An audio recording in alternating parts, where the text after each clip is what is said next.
Let's move on to an album I enjoyed a lot more. I'm interested to hear if you did as well. Tame Impala's fourth album, The Slow Rush.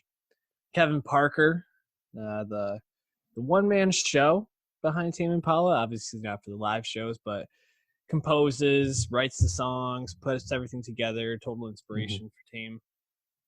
He's been doing a lot more producing. Recently said he wanted to be a Max Martin type producer moving forward. Hmm. So really impactful guy. I mean, that's ambitious. Yep. But Tame, probably one of the most popular rock bands, however much you can call them rock, of the last decade. You know, and we've talked at I think quite a bit about the issue of where's rock going. Are there rock stars anymore? I would say Kevin Parker kind of falls into that. You know, I think he's got the look. He's got a bit of a mystique to him. Hmm. Um, and you know, Tame, when they came out with their first couple albums, Interspeak and Lonerism, there was a lot of like groundswell for them, but they still kind of remained under the radar until Currents, and that's when they really hit the mainstream. Currents really pushed them onto the festival circuit back in 2015, and then there's a bit of a hiatus. They headlined Coachella last year, played a couple of the new songs like I believe Borderline, and I think there was one other one that they played at that point, but the album was supposed to be out, got pushed back because Kevin didn't think it was ready.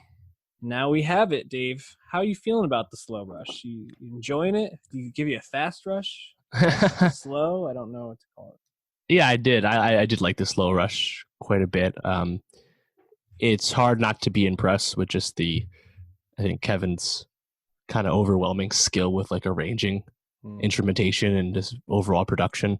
Like there's such like detailed stuff, like whether it's keyboards or kick drums, whatever it might be. It's really detailed, and that's I think what ultimately shines. Because I've never been like a huge fan of the vocal mix on most Tame Impala songs, just because it's intentionally understated, so it's Hmm. letting the rest of the song shine, and I think that's by design once again here.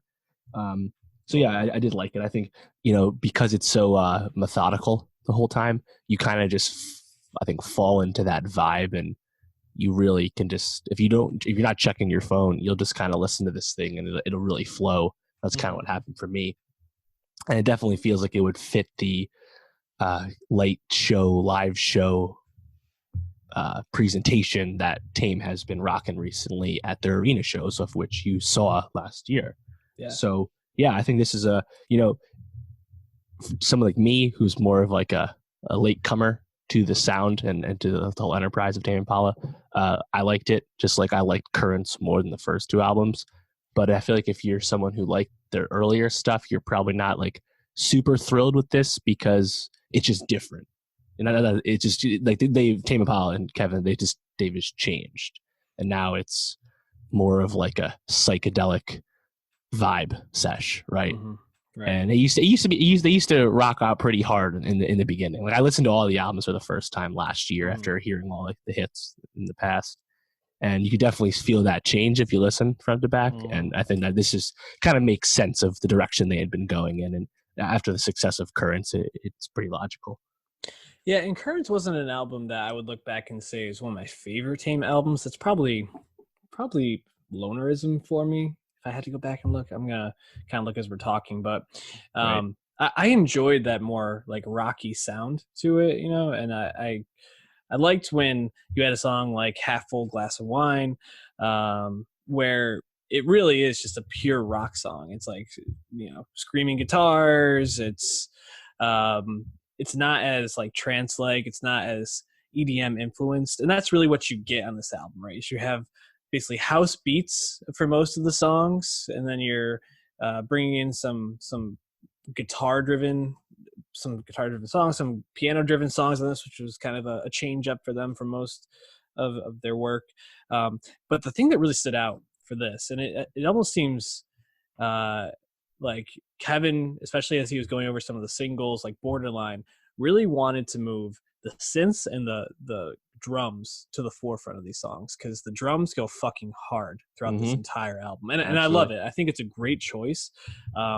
But almost every track I found myself being like, wow, that kick drum, like you mentioned, or that snare is really just coming through like so crisp and clear.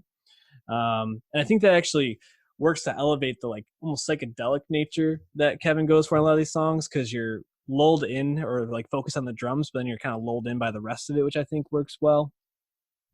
But he definitely, I think, brought in more genres for this. It sounded like a lot more like the piano kind of reminded me of Hall and Oatesy at times, like Sure. which I didn't mind. There's a lot of congas on this, which I thought was interesting. It feels like he like got a new conga set and just wanted to riff on those a couple of songs.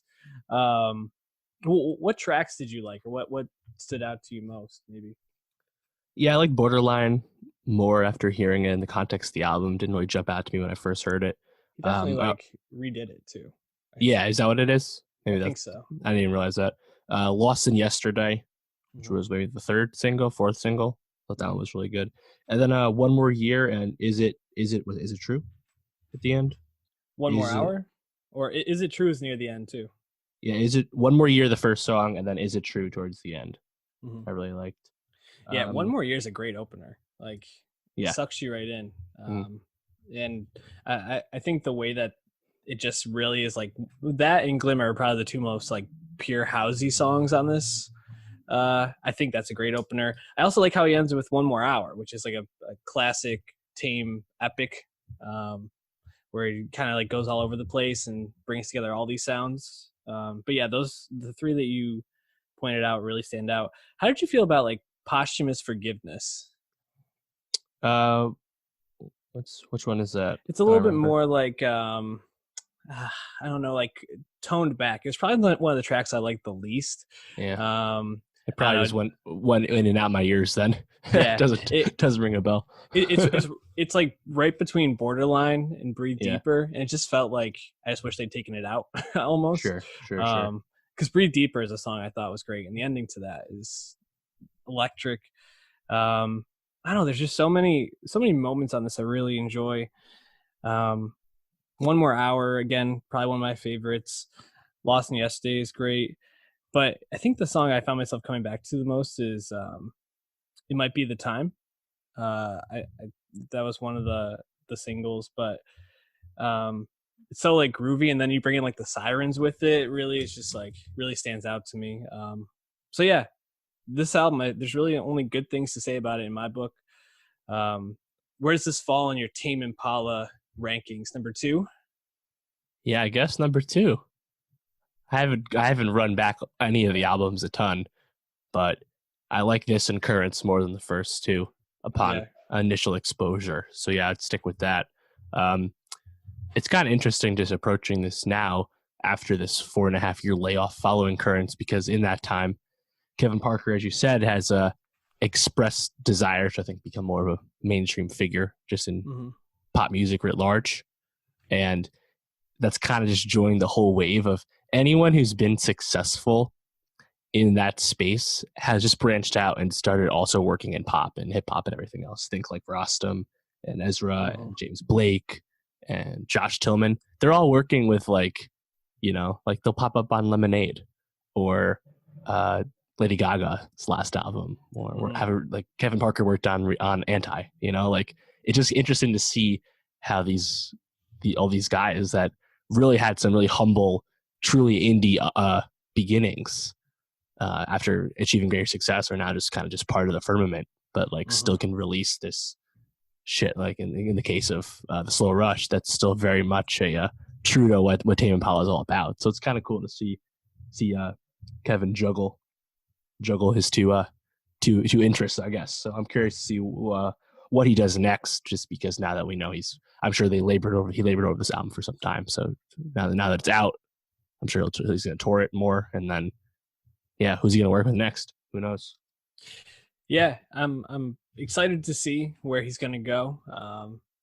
The thing is, his production and his DJing just hasn't taken off, I think, in the way he's kind of hoped. So, hoping he gets a good project to work with. I also kind of hope he would consider doing more production for like rock bands and things like that, because I feel like he could have a real influence on how rock forms moving forward. Because Tame, I Sure. mean, undeniably one of the biggest rock bands in the world right now. I mean, Mm-hmm. they're headlining festivals when not many other bands of their not many of their peers made it to that level.